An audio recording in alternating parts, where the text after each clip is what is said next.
Retro. Yeah. Electro. Tech.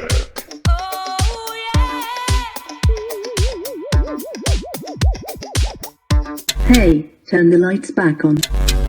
Wow. Retro Electro Tech. When real audio ruled the world. Hello there once again, ladies and gentlemen. This is Retro Ernest of Retro Electro Tech, and this video isn't about servicing any one piece of equipment. And although I have these two Marantz 4430 units on the bench, of which I'm going through and mostly performing a whole lot of inspection, control servicing, pot switches, this, that, because there is a whole lot of control servicing going on, that's why I just have the stuff laid out here, because I'm about to do a lot of that right now. And I get questions fairly often, actually, about the applicator, curved applicator that I use. So I'm going to zoom in on things a little bit closer and kind of walk you through the applicator topic. All right, so what I have going on here is just some parts and pieces that I use, anyone can use to put together one of these little needle applicators onto your straw. Okay, so obviously I use the straw that comes with the contact cleaner because, well, it fits. And there you go. And these tips, these little needle applicator tips, they look like IV catheters almost, but they are often found on these little squeeze bottles and so forth and so on. So there you go. So just use what you got if you have these applicator tips, whatever. And you can find, just search around for them, I'm sure, needle applicator tips. And I know they have them in different gauges and all that stuff. As far as whether or not you find them already bent, maybe so. I haven't really looked around. I have a lot of these things around the shop, so I just use what I have and I just bent it myself.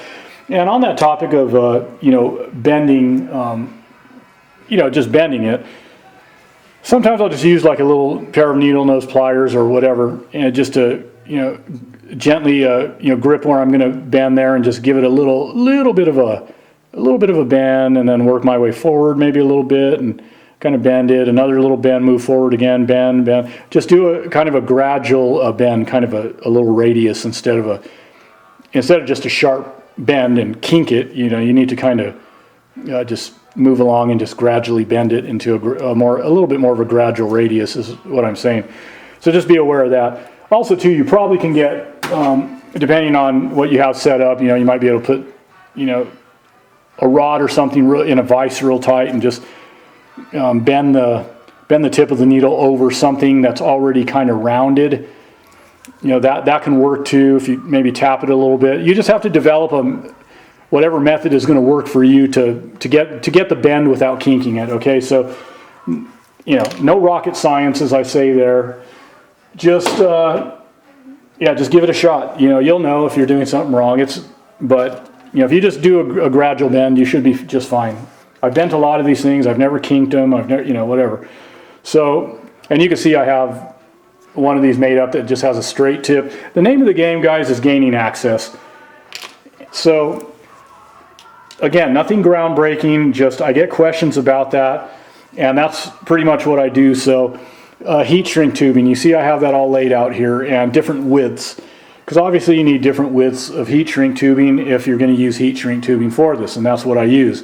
So I will obviously down here on this wider portion of the applicator here on the base of the applicator tip there, you have this wider portion obviously, so a little wider piece of heat shrink tubing here, for example, and then you start stepping down from there with your narrower pieces of heat shrink tubing so that you can form a better seal around the base of the heat shrink tubing. The wider part of the heat shrink tubing here, the base of it down here, you want to slip some narrower pieces of heat shrink tubing on there and all that, just to seal everything up real good so you don't end up contact cleaning your face or whatever. Blow back and have the contact cleaner hit you in the face because you have a bad seal on the on the junction here. So that's really the nuts and bolts of it. And just in case, for some of you that might be wondering, well, with a heat gun and heat shrink tubing, aren't you going to mount the plastic straw? Nah, not unless you camp out on it. I mean, common sense, you kind of move in fast, You can just hold it, kind of twirl it around. Just kind of moving fast, twirl it around and pull out, shrink your tubing, pull out, just in quick, out, in, out. Don't use a whole lot of heat, just what is necessary to mount the tubing, and then you're in business, and just do that, get in and out, and you won't end up melting the straw. So there's that. So hopefully that's helpful. I know it's nothing groundbreaking and all highly technical and all that stuff, but this is the everyday stuff used in a shop environment to get into areas that are difficult to get into. So in conclusion, the name of the game is, of course, gaining access, having a few little helpful tools, little adjuncts to assist you with gaining access so that you can do a more thorough job.